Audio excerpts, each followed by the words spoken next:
Assalamualaikum warahmatullahi wabarakatuh. Waalaikumsalam warahmatullahi wabarakatuh. Bismillahirrahmanirrahim. Alhamdulillahi rabbil alamin.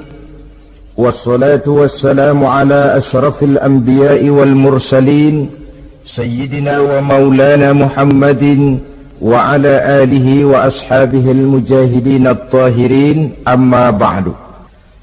Saudara-saudara kaum muslimin rahimakumullah, kalau setiap muslim ditanya kepengen punya anak macam apa, saya yakin jawabannya pasti sama, kepengen punya anak soleh. Betul apa betul? Betul. Apa ada di sini yang kepengen punya anak jadi garong? Tidak. Saya kira jangankan kita yang insya Allah termasuk orang baik-baik, orang yang tidak baik saja tidak pengen kok anaknya tidak baik. Maling saja tidak pengen anaknya jadi maling. Copet saja tidak kepengen anaknya jadi copet. Dia masih bisa bilang sama anaknya, "Nak, bapakmu sudah kadung jadi maling, kamu jangan nurunin."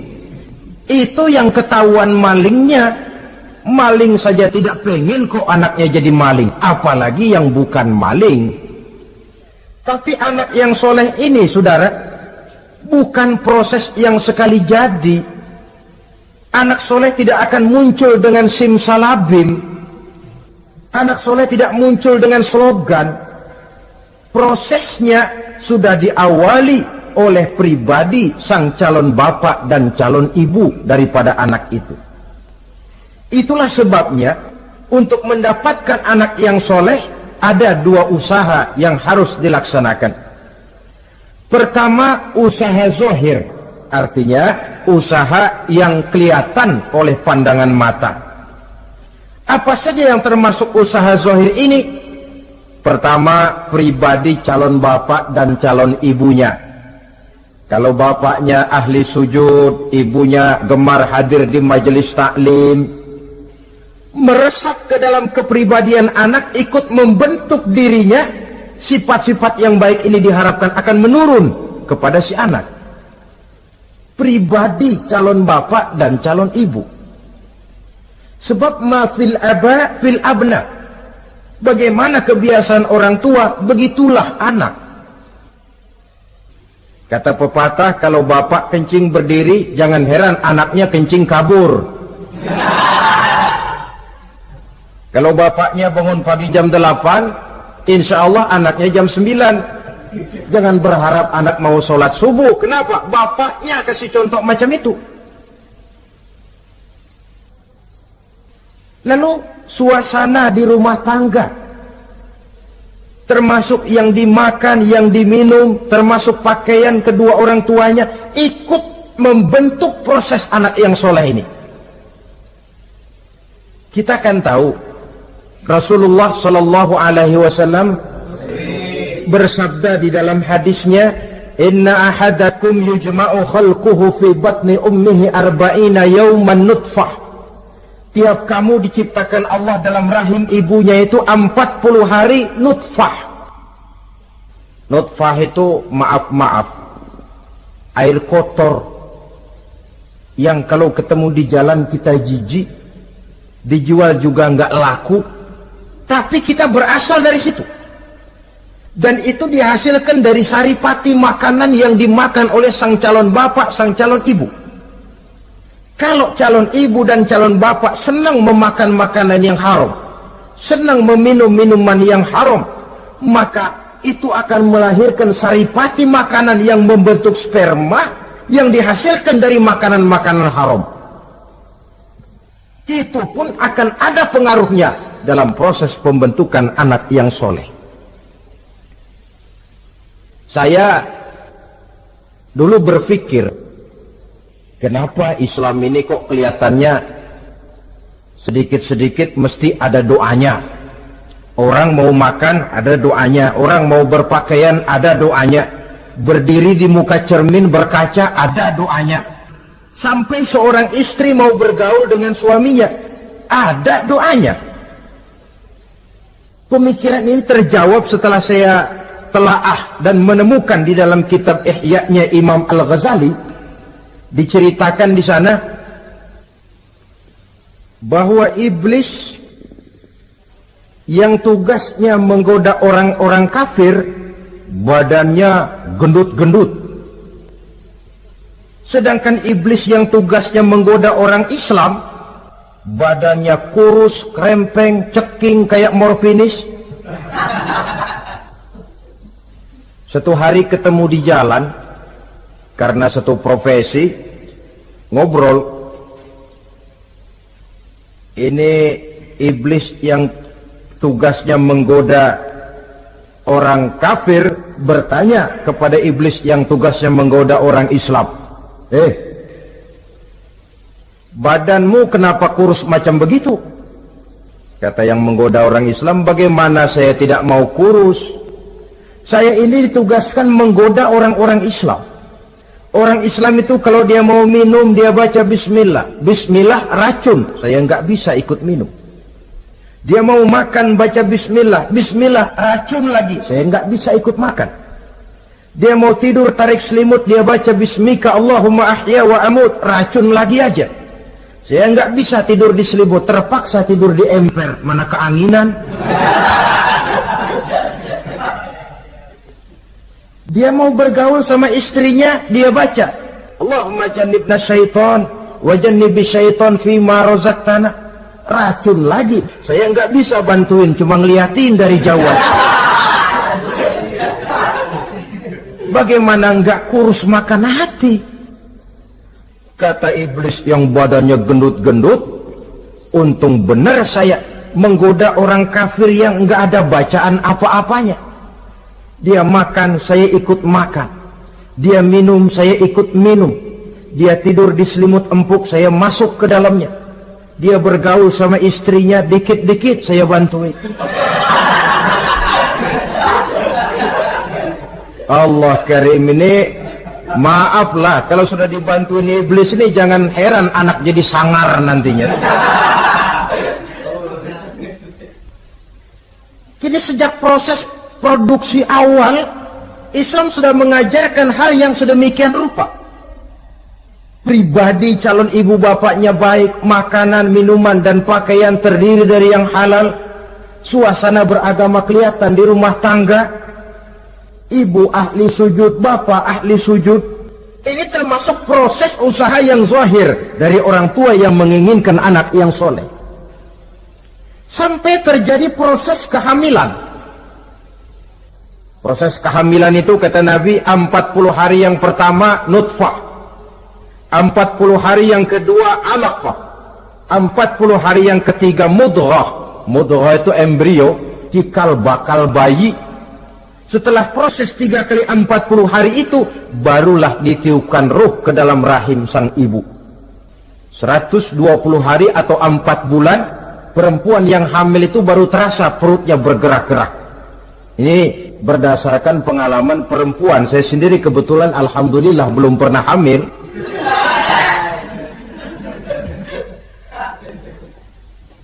Saudara-saudara, sampai usia kehamilan itu 7 bulan, ada tradisi yang disebut 7 bulanan. Itu tradisi dilaksanakan baik, tidak pun tidak apa-apa. Tidak ada perintahnya memang, tapi juga tidak ada larangannya. Apalagi berkumpul orang membaca ayat-ayat Al-Quran, memohon doa dan sebagainya. Sebab pada kandungan 7 bulan ini, embrio sudah mengarah kepada bentuk positif dari wujud manusia. Di situ dibacakan surah Yusuf, surah Maryam, surah Tabarak, surah Waqi'ah, Tafa'ul namanya, mengundang rasa optimis supaya membawa keberkahan kepada pribadi sang calon anak yang nanti akan lahir ini. Tapi jangan lupa orang tuanya mulai dengan soleh dulu. Jangan orang tuanya nggak mau sujud, nggak mau ibadah, istrinya hamil dibacain surah Yusuf supaya anaknya cakep kayak Nabi Yusuf. Begitu keluar anaknya kepalanya segi 4 kayak kaleng kerupuk. Apa surah Yusuf yang salah? Tentu saja orang tuanya yang tidak memulai kesolehan itu sendiri. Lalu usia kandungan 7 bulan ke atas, sang calon bapak mulai membantu-bantu istrinya. Kalau malam diusapi perut istrinya yang sedang hamil berat itu, sambil dibacakan surah Al-Insyirah, ya ngusap-ngusap sayang, bukan ngusap gemes. Alam nashrah laka sadrak wa wada'na anka wizrak allazi anqadha dhahrak, supaya Allah memberikan keringanan kepada kehamilan istrinya.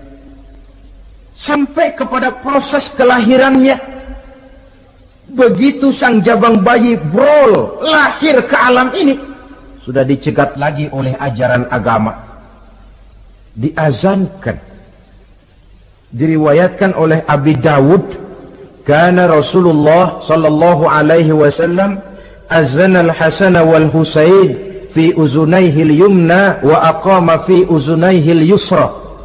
Adalah Rasul mengazankan cucunya Hasan dan Husain di telinga kanan, mengkomatkan di telinga kiri. Bayi muslim lahir ke dunia dicegat dengan suara azan. Apa sebab? Bayi yang baru lahir ke dunia ini ibarat kaset kosong. Kalau kaset kosong dipakai merekam, daya rekamnya kuat. Maka bayi yang baru lahir ini, sebelum sempat dia dengar cintaku sedalam lautan Atlantik, belum sempat dia dengar gelas-gelas kaca, belum sempat dia dengar tembok derita,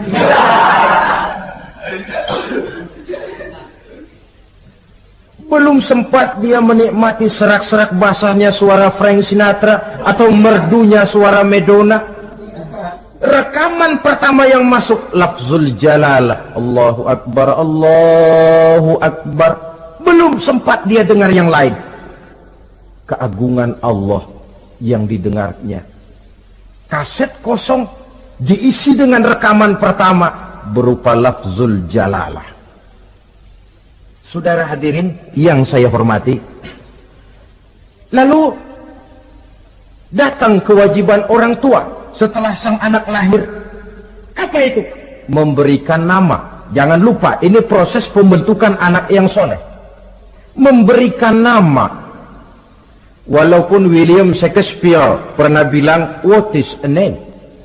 Apa sih arti sebuah nama? Cuma nama saja kok. Biar adanya di atas lumpur, kalau memang intan, ya tetap intan. Nama itu tidak banyak artinya. Namun pada hakikatnya, nama merupakan bagian daripada doa. Itulah sebabnya Islam mengajarkan khairul asma'i ma hummida wa ubida.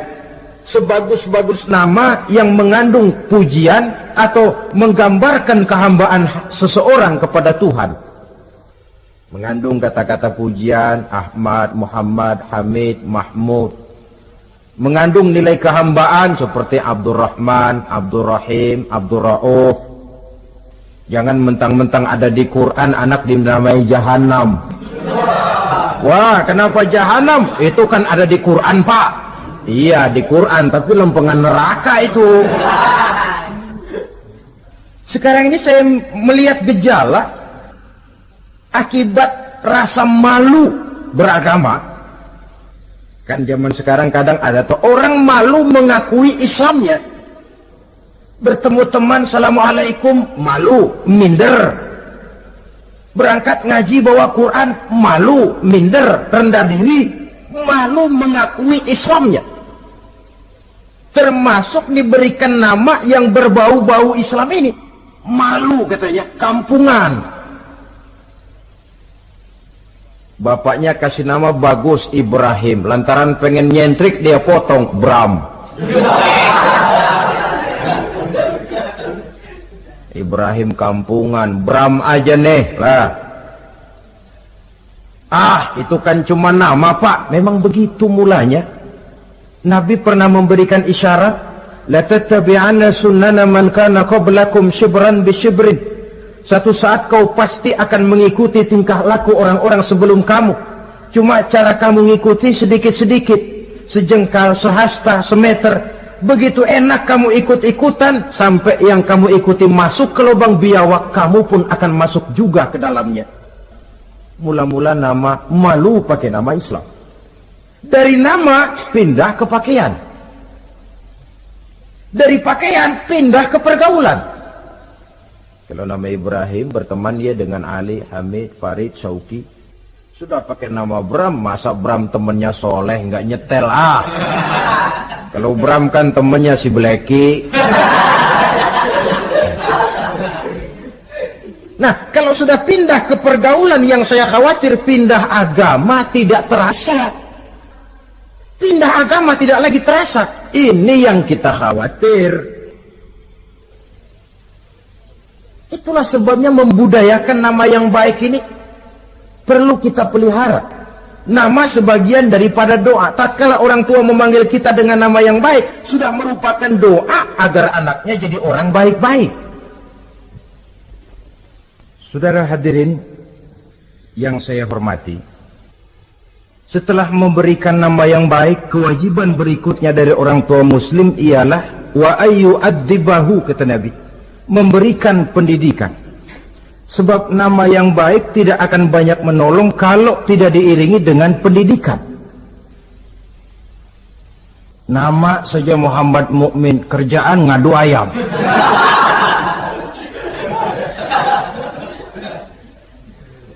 Nama yang baik tapi lantaran tidak diiringi dengan pendidikan, tidak akan banyak menolong.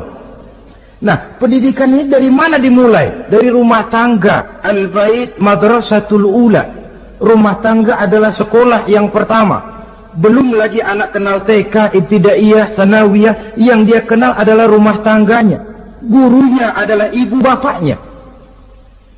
Dan proses mendidik anak ini tentu merupakan proses yang panjang, memerlukan pengorbanan dari kedua orang tuanya. Namun prinsip lebih baik sekarang orang tua berkorban daripada menjadi korban.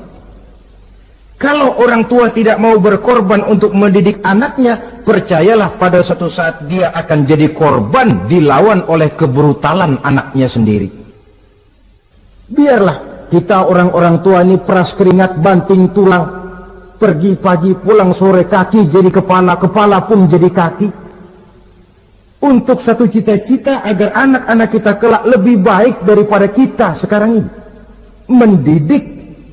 Karena kian hari kita dihadapkan dengan kenyataan peledakan penduduk, sulitnya lapangan kerja, persaingan hidup yang makin tajam, sulitnya ekonomi. Kalau anak kita tidak bekali dengan pendidikan, dia akan tersudut di pojok-pojok kehidupan untuk lebih banyak cuma jadi penonton daripada pemain di dalam kegiatan kehidupan ini. Nah, setelah memberikan nama yang baik, lalu mendidiknya, lalu datanglah usaha yang batin di dalam proses pembentukan anak yang soleh ini, yaitu mendoakan anak. Yang baik tentu doa dari orang tuanya sendiri. Sebab kata Nabi, doaul walid liwaladihi kadu'ain nabi li ummatihi. Doa orang tua kepada anaknya seperti doa Nabi kepada umatnya. Sebagaimana doa Nabi kepada umatnya tidak ditolak, begitulah doa orang tua kepada anaknya. Di keheningan malam, si orang tua ini sering bangun, tahajud, sujud dia di hadapan Allah dengan menitikkan air mata, memohon doa dengan doanya Nabi Allah Ibrahim, Rabbi habli minas salihin. Ya Allah, berikan kiranya saya anak yang soleh. Nabi Ibrahim tidak minta anak pintar, Nabi Ibrahim tidak minta anak yang tampan, Nabi Ibrahim tidak minta anak yang kaya dan punya kedudukan tinggi. Yang beliau minta, Rabbi habli minas salihin. Ya Allah, berikan saya anak yang soleh. Kelihatan ini ketika beliau punya anak bernama Ismail, lalu turun perintah Allah, hai Ibrahim, potong leher anakmu Ismail. Nabi Ibrahim bermusyawarah, Ismail, saya Abah, Allah memerintahkan saya untuk menyembelih leher kamu. Menurut pendapatmu bagaimana, mimpiku ini laksanakan atau tidak? Apa jawab Nabi Ismail? Ini bukti doa anak soleh. Abah, kalau memang itu benar perintah Allah, laksanakan Abah. Ya abati if'al ma tu'mar, satajiduni insyaallah minas sabirin. Kalau memang itu perintah Allah, Abah, laksanakan, potong leher saya. Anak soleh. Kalau cuma anak pinter tapi nggak soleh, mungkin jawabannya nggak begitu. Nak, bapak disuruh Allah menjelmelih leher kamu. Bagaimana nak, laksanakan jangan. Mungkin dia akan jawab, kenapa saya bapak aja potong yang udah tuaan.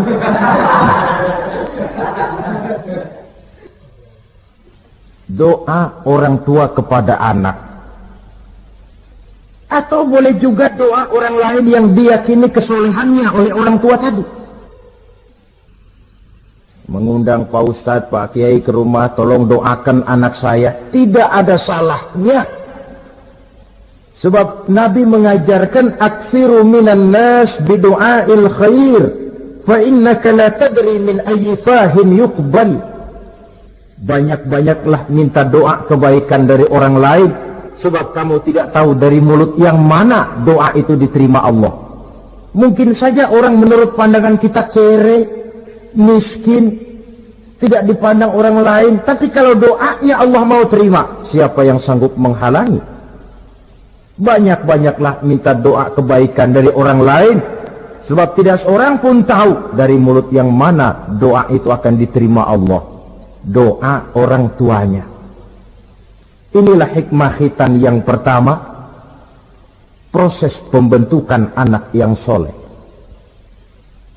Yang kedua, khitan itu menanamkan kepada anak-anak muslimin sikap berani menghadapi hidup. Di waktu kecil sudah dilatih mengalirkan darah. Seolah-olah orang tuanya berkata, nak, hidup ini adalah perjuangan, nak. Perjuangan itu peras keringat, banting tulang, mengalirkan darah, kadang-kadang mengorbankan nyawa. Hidup bukan undian, nak. Jangan mengharap untung besar tanpa mau peras keringat. Berani hidup artinya berani menghadapi segala resiko yang ada di dalam hidup. Di zaman sekarang banyak orang yang takut menghadapi hidup.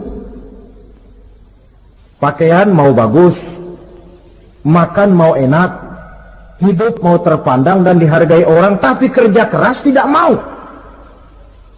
Paling-paling istilah orang maunya cuman hardolin. Hardolin itu bahasa Jerman, artinya dahar modal ulin.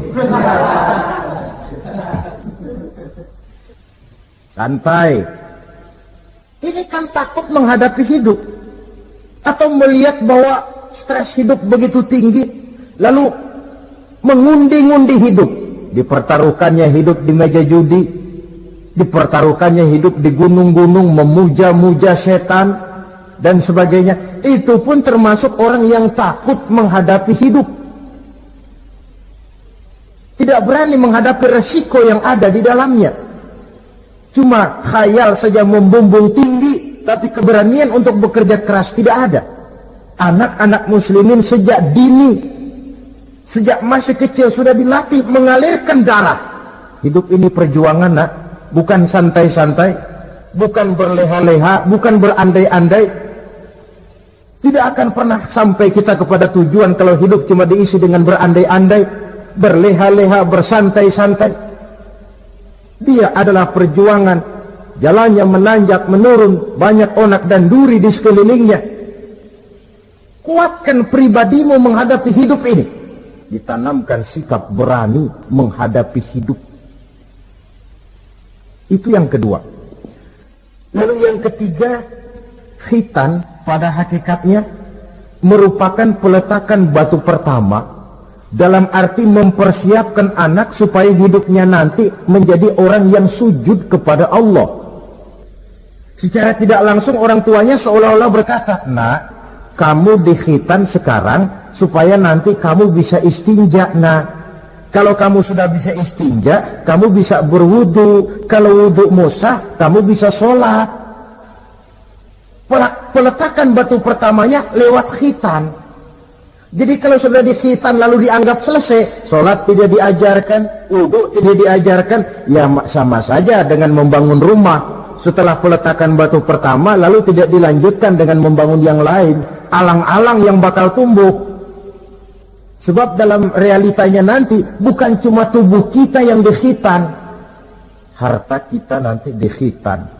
Cuma khitan harta namanya zakat, infak, sodakoh.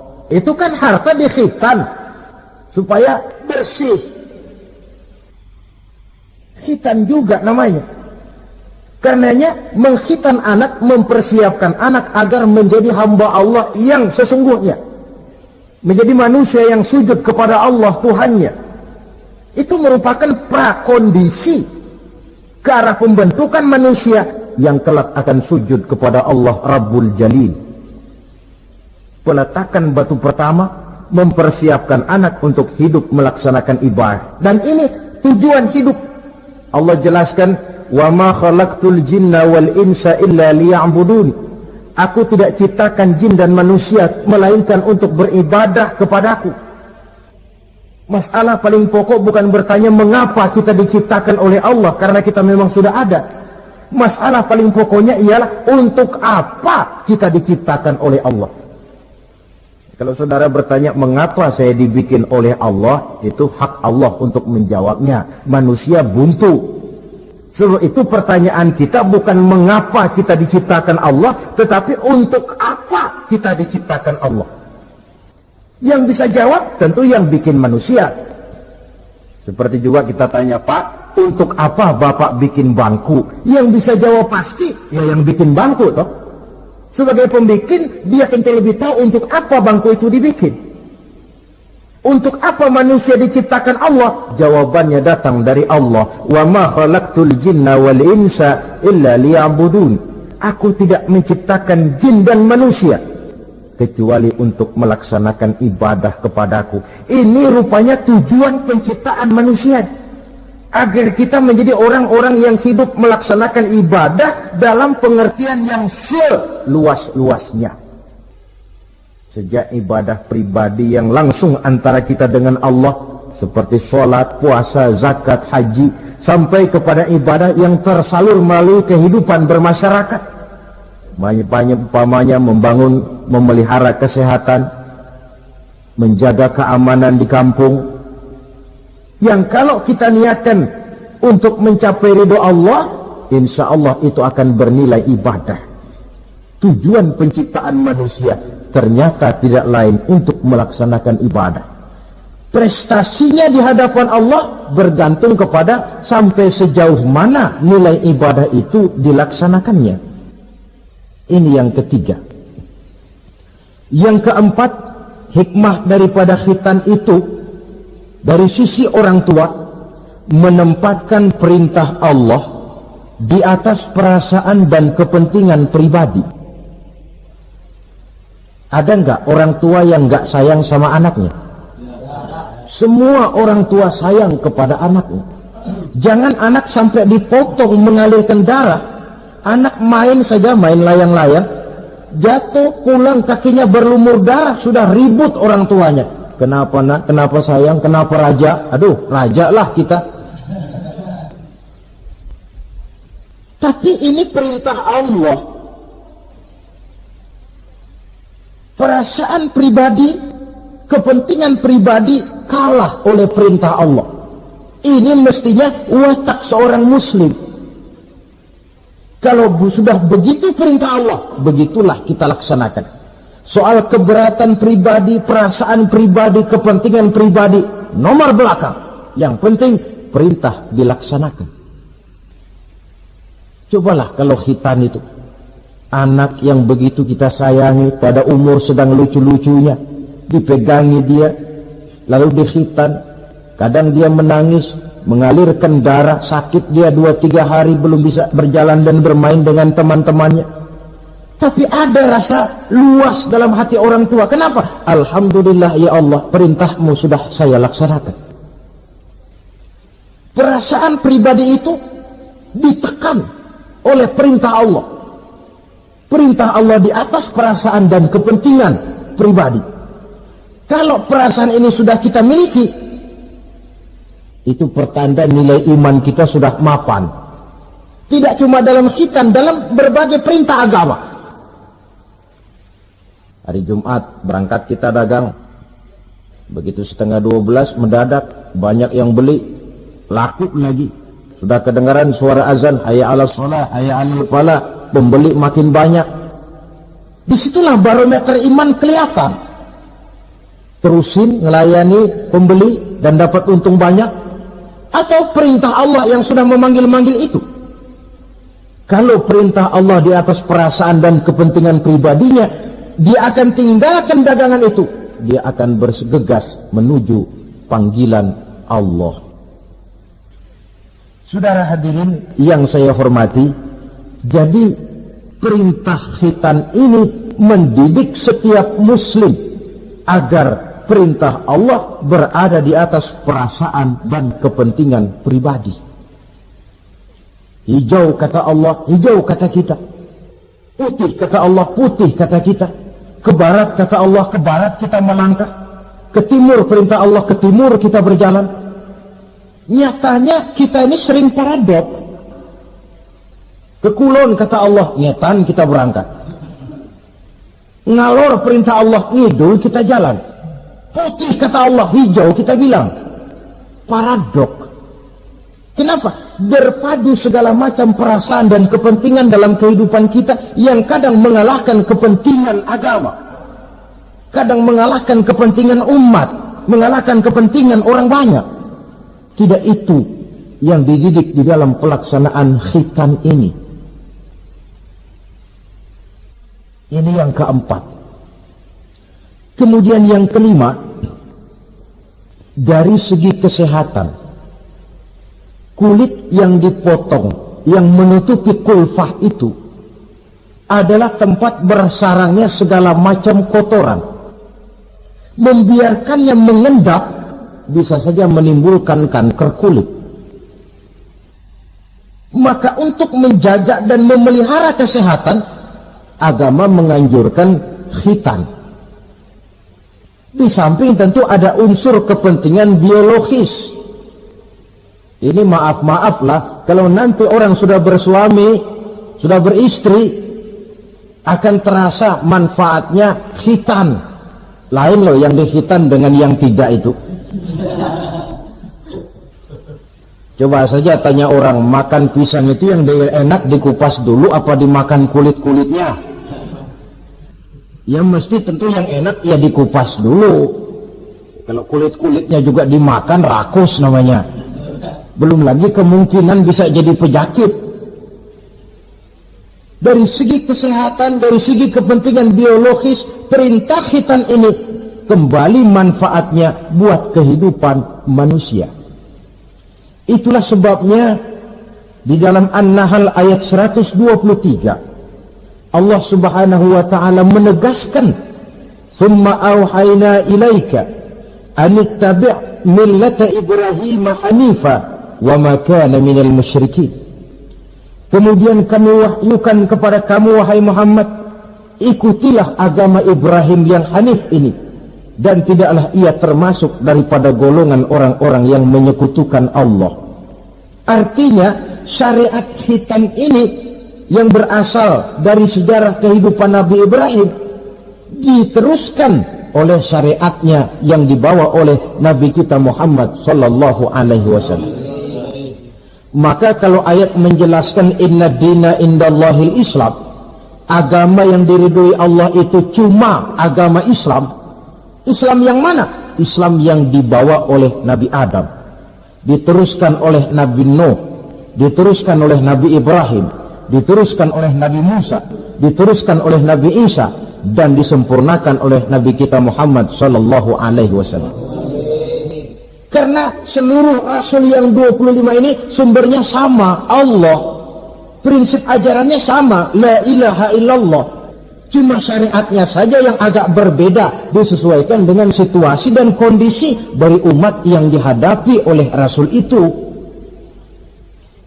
Nabi Sulaiman misalnya ada sholat, tapi sholatnya Nabi Sulaiman tidak pakai rukuk dan tidak pakai sujud, berdiri saja. Zaman Nabi Nuh ada puasa, tapi puasanya versi Nabi Nuh lain dengan puasanya versi kita sekarang ini. Syariat berbeda sesuai dengan situasi dan kondisi. Tapi khitan sejak Ibrahim, Ismail, Ishak, sampai kepada Musa, sampai kepada Isa, sampai kepada Nabi kita, terus berkelanjutan sampai hari akhir nanti.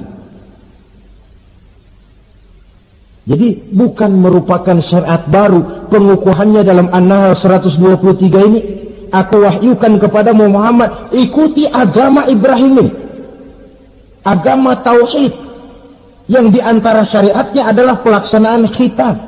Sedangkan Ibrahim seorang yang hanif. Hanif ini lebih tinggi daripada sekedar taat. Kalau orang yang taat itu contohnya begini, nak, tolong taruh ini gelas di pinggir meja, nak. Kalau dia taat ya apa adanya, ditaruh saja tuh gelas di pinggir meja. Orang yang hanif lain, mikir. Iya, kalau ditaruh di pinggir kan gampang kesenggol orang, jatuh ke bawah, pecah. Biar diperintah taruh di pinggir, taruh aja di tengah dah, biar aman. Ini hanif namanya. Tingkatan yang lebih tinggi daripada taat. Nabi Ibrahim seorang yang hanif. Tidak ada perintah Allah yang tidak dilaksanakan dengan sebaik-baiknya.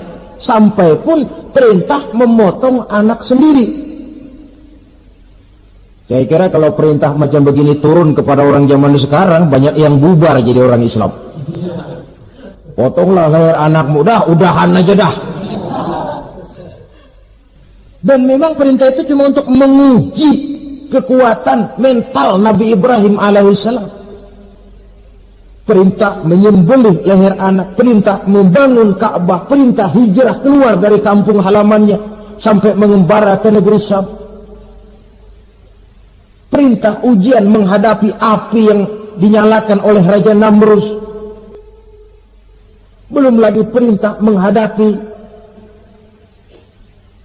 kekufuran daripada kaumnya, menghadapi orang tuanya sendiri yang adalah produsen berhala. Bisa kita bayangkan ini, anaknya penegak tauhid, bapaknya produsen berhala. Tapi itulah agama, syarat dengan contoh. Yang anak bapaknya nabi, anaknya bajingan. Yang anaknya nabi, bapaknya pembuat berhala. Karena memang hidayah itu adalah hak prerogatif dari Allah Subhanahu wa ta'ala. Diberikan kepada siapa saja yang dikehendakinya. Saudara-saudara kaum muslimin rahimakumullah. Oleh sebab itu saya mengajak kepada seluruh umat Islam, kalau melaksanakan walimatul khitan, mengkhitan anak, boya sudah lewat masanya cuma sekedar diramein dengan layar tancap atau orkes madun. Akan lebih positif kalau diisi dengan dakwah, pengajian, ceramah yang menjelaskan tentang hikmah daripada walimatul khitan ini.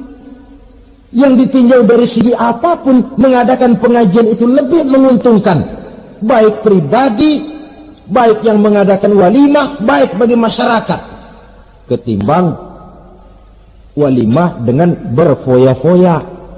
Apalagi hadis mengingatkan kita, kata Nabi begini, man sanna sunnatan hasanatan falahu ajruha wa ajru man amila biha.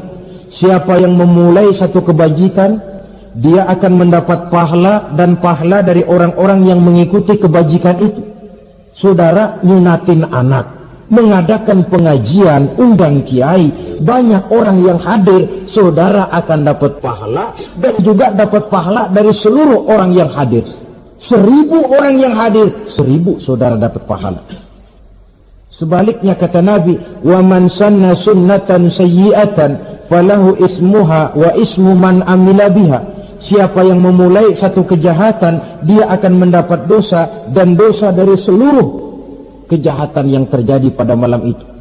Jadi kalau saudara nyunatin anak, pesta, mengundang apa film, apa orkes, maka seluruh maksiat yang terjadi pada malam itu di tempat itu, saudara ikut dapat dosanya. Kenapa? Sponsornya saudara. Ya, tapi kan saya nggak suruh mereka maksiat, Pak. Betul. Tapi bisanya mereka maksiat kan karena sarana disediakan. Sponsornya itu. Jadi sponsor kebajikan mendapat pahala. Sebagaimana sponsor kejahatan pun akan mendapat pahala dari nilai kejahatan yang ditimbulkannya. Belum lagi segi keberkahannya. Belum lagi banyaknya orang-orang yang berdoa, 1, 2, 3, 40 orang berkumpul mendoakan anak kita. Masuk dalam hadis doaul arba'in ka doail wali. Doa 40 orang yang berkumpul sudah sama dengan doanya seorang wali. Jangan, inilah yang sering saya istilahkan, kita ini kadang-kadang kontradiksi. Nikah secara Islam, ngadep penghulu, ada 2 saksi pakai ijab kabul, tapi nanti pestanya secara Nasrani, gaya hidup rumah tangganya gaya Yahudi. Nikahnya, khitannya cara Islam, pestanya gaya Yahudi, pendidikan anaknya cara Nasrani. Akhirnya pribadi anak jadi tidak karu-karuan, terlalu banyak diwarnai. Bukankah Nabi menyatakan kullu mauludin yuladu 'alal fitrah fa abawaihi yuhawidanihi aw yumajjisanihi aw yunassiranihi atau kama qala. Setiap bayi dilahirkan dalam keadaan suci, bersih. Tidak ada dosa warisan dalam Islam. Tidak ada anak haram jadah dalam Islam. Yang haram jadah itu perbuatan bapak moyangnya itu. Anak lahir suci, bersih, seperti kertas putih. Mau ditulis dengan tinta apa, terserah kedua orang tuanya. Setiap bayi dilahirkan suci, kata Nabi. Orang tuanya yang menjadikan dia Yahudi, menjadikan dia Nasrani, atau menjadikan dia Majusi. Kadang tanpa terasa. Bapaknya Muslim, ibunya Muslimah, tapi anaknya belajar di sekolah Nasrani. Ini kan sudah yunasirani, menasranikan anak. Sekolahnya di sekolah Yahudi, sekolahnya di sekolah Majusi, menjadi pemuji api. Dan anak lebih dari sekedar buah mata, belahan hati. Dia adalah amanah dari Allah. Gara-gara anak, orang tua bisa sampai ke surga. Pun gara-gara anak, banyak orang tua masuk neraka. Amanah yang disia-siakan akan menjadi beban daripada orang tua itu sendiri. Oleh karena itu, sekali lagi saya mengajak, hidupkan tradisi yang baik dengan memperbanyak pengajian-pengajian, baik dalam walimatul khitan, walimatul arus, atau berbagai kesempatan yang memang mungkin untuk itu. Makin banyak dakwah dan pengajian, insya Allah makin terasa akibat positifnya bagi masyarakat, agama, bangsa, dan negara yang kita cintai ini. Nah, saudara, inilah selintas tentang khitan pada pertemuan kita kali ini. Mudah-mudahan ada hikmahnya. Terima kasih banyak atas segala perhatian. Mohon maaf atas segala kekurangan. Usikum wa nafsi bitaqwallah. Aqulu qawli hadha fa astaghfirullahal azim li wa lakum. Wassalamu alaikum warahmatullahi wabarakatuh.